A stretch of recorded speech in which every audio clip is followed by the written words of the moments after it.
एक युवक अपने गुरु के पास वर्षों तक रहा, लेकिन गुरु ने उसे कभी कुछ करने के लिए नहीं कहा। शिष्य बार बार पूछता रहता कि मुझे कुछ कहें, कुछ आदेश दें, मैं क्या करूं? लेकिन गुरु हमेशा यही कहते, मुझे देखो, मैं जो करता हूं वैसा करो, मैं जो नहीं करता वह मत करो, इसे ही अपनी सीख समझो। लेकिन उसने कहा, इससे मेरे कुछ समझ में नहीं आता, मुझे कहीं और भेज दें। जिन परंपरा में ऐसा होता है कि अगर शिष्य मांग करता है कि उसे ज्ञान की प्राप्ति के लिए कहीं और भेजें, तो गुरु को ऐसा करना पड़ता है।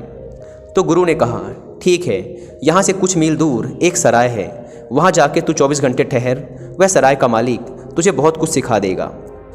उस शिष्य ने अपने गुरु को प्रणाम किया और वहाँ से चल पड़ा। रास्ते भर वह यह सोचता रहा कि जब इतने बड़े गुरु के पास आकर ज्ञान प्राप्त नहीं हुआ, तो भला वह सराय का मालिक मुझे क्या सिखा देगा? आखिर है तो धर्मशाला का रखवाला ही ना। वह बस बेमन सा चला जा रहा था।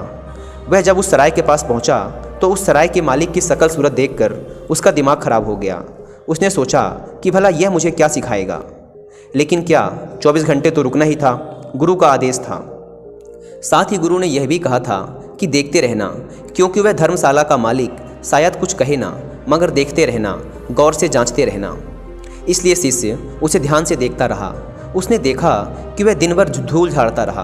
धर्मशाला में कोई आया, कोई गया, कभी नया कमरा साफ करता, कभी कोई पुराना कमरा साफ करता। बस वह दिन भर धूल ही झाड़ता रहा। शाम को बर्तन साफ करता रहा। रात 11-12 बजे तक वह देखता रहा कि वह सराय का मालिक बस बर्तन ही साफ करता रहा। वह बर्तन साफ करता करता ही सो गया। जब सुबह 5 बजे उस शिष्य की नींद खुली, तो वह भागा कि देखें तो वह सराय का मालिक क्या कर रहा है। उसने जाके देखा तो वह फिर से बर्तन ही साफ कर रहा था। जिन बर्तनों को उसने रात को साफ करके रख दिया था, वह सुबह उठकर उन्हें फिर से साफ कर रहा था। यह सब देखकर उस शिष्य से रहा नहीं गया। वह उस सराय के मालिक के पास पहुंचा और उसे हाथ जोड़कर कहा, महाराज, सब तो ठीक है और मैं आपसे ज़्यादा ज्ञान की उम्मीद भी नहीं रखता, लेकिन आप मुझे इतना तो बता दें कि ये साफ़ किए हुए बर्तन आप दोबारा फिर से क्यों साफ़ कर रहे हैं? उस सराय के मालिक ने कहा, रात भर भी बर्तन रखे रहें तो धूल जम जाती है। उपयोग करने से ही धूल नहीं जमती, रखे रहने से भी धूल जम जाती है, समय के बीतने से धूल जम जाती है। यह बात उस शिष्य के समझ में नहीं आई।